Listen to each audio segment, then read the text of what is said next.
24 February रोजी झालेल्या 8वी scholarship परीक्षेमध्ये 4 प्रश्न संदिग्ध असून हे 4 प्रश्न नेमकं कोणते आहेत याबद्दल या व्हिडिओमध्ये माहिती दिलेली असून जर आपण ही परीक्षा दिली असेल तर नक्कीच या प्रश्नाबद्दल गांभीर्याने विचार करा, कारण या 4 प्रश्नाचे म्हणजे आपले 8 गुण अतिशय आपल्यासाठी महत्त्वाचे आहेत. तर ते कोणते 4 प्रश्न संदिग्ध आहेत जे रद्द होऊ शकतात पाहूया लगेच. स्कॉलरशिप परीक्षेमध्ये विचारले गेलेले 4 संदिग्ध प्रश्न, यामधला पहिला प्रश्न आपण पाहत आहोत.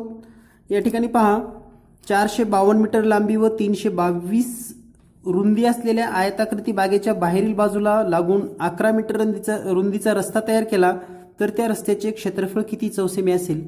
तर या ठिकाणी पहा, याचं उत्तर अपेक्षित आहे 17,512 मीटर वर्ग. आणि हे उत्तर नेमकं कसं येतं हे आपण पाहूया.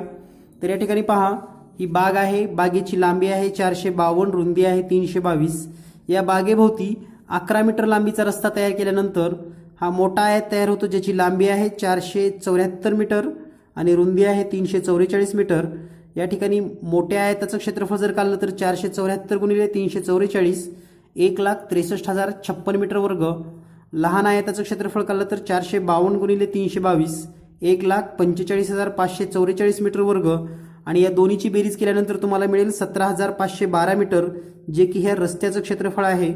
परंतु आपल्याला या ठिकाणी पर्यायामध्ये 17,512 फूट या ठिकाणी पर्याय दिलेला नाही, म्हणून या ठिकाणी हा प्रश्न एकतर रद्द करावा लागेल किंवा याचे सर्वांना मार्क मिळतील. यानंतर पाहूया पुढचा प्रश्न.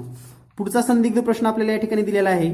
एका इष्टिका चित्त्या आकाराच्या बॉक्सची लांबी 60 मीटर, रुंदी 18 मीटर व उंची 15 मीटर आहे. तर अशा बॉक्समध्ये 6 सेमी बाजू असलेले किती घनाकार बॉक्स मावतील. तर या ठिकाणी पहा, हा प्रश्न सोडवत असताना जर गणिती दृष्टीने विचार केला आपण, तर या ठिकाणी जर गणिताचा विचार केला तर या ठिकाणी दोन्ही आकृत्या मी तुमच्या समोर ठेवतोय. ही आहे गणिती भाषा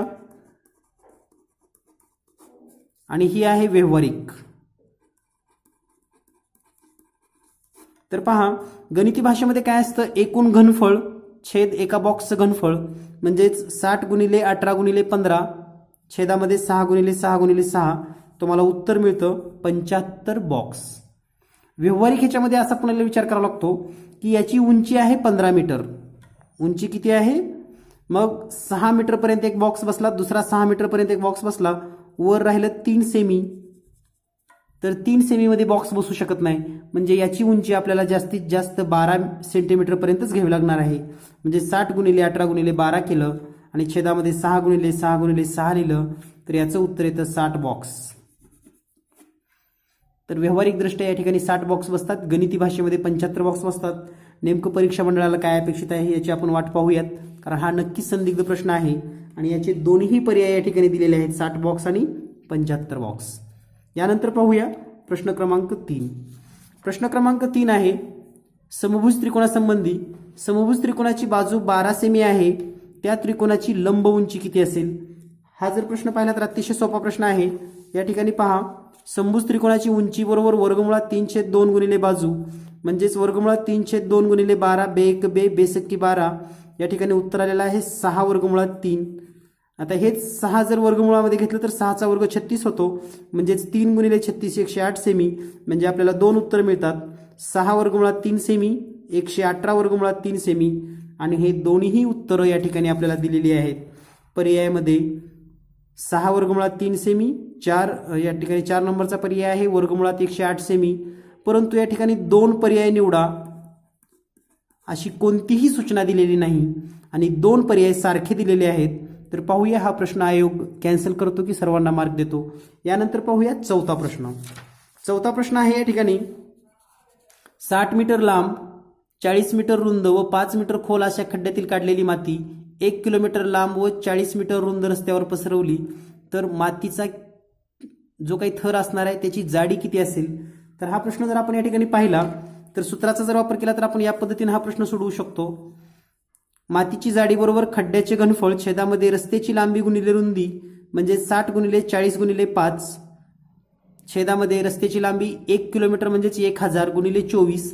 हे जर सोडवून घेतलं तर आपल्याला मिळेल 1/2 मीटर. 1/2 मीटर म्हणजेच 0.5 मीटर आणि 50 सेमी. म्हणजे या ठिकाणी पुन्हा पर्याय क्रमांक 1 50 सेमी आणि पर्याय क्रमांक 3 0.5 मीटर हे दोन्हीही पर्याय बरोबर आहेत. दोन्ही पर्याय सारखे आहेत आणि याही ठिकाणी आपल्याला 2 पर्याय निवडा असं काहीही सुचवलेलं नाही. म्हणून या ठिकाणी इयत्ता 8वी परीक्षेमध्ये 8वी स्कॉलरशिप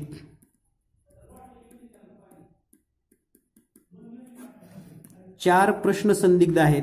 तर या 4 प्रश्नाबद्दल काय नेमकं निर्णय होणार आहे, सर्व पालकांना फक्त माहिती व्हावं, विद्यार्थ्यांना पण समजावं की नेमकं परीक्षेमध्ये कोणते प्रश्न संदिग्ध होते. आणि आपल्याला संधी आहे, आपण आपल्या जर काही तक्रारी असतील तर नक्कीच परीक्षा मंडळाकडे मांडू शकतात आणि आपल्याला योग्य असा न्याय मिळणार आहे. माझंही काही चुकलं असेल तर नक्कीच व्हिडिओच्या कमेंट बॉक्समध्ये आपलं मत लिहायला विसरू नका. जर या ठिकाणी ह्या 4ही प्रश्नामध्ये जर कुठं समजा तुम्हाला चुकीचं वाटत असेल, संदिग्ध नसेल, तरीही मला सांगा, मी नक्कीच स्वीकारेन.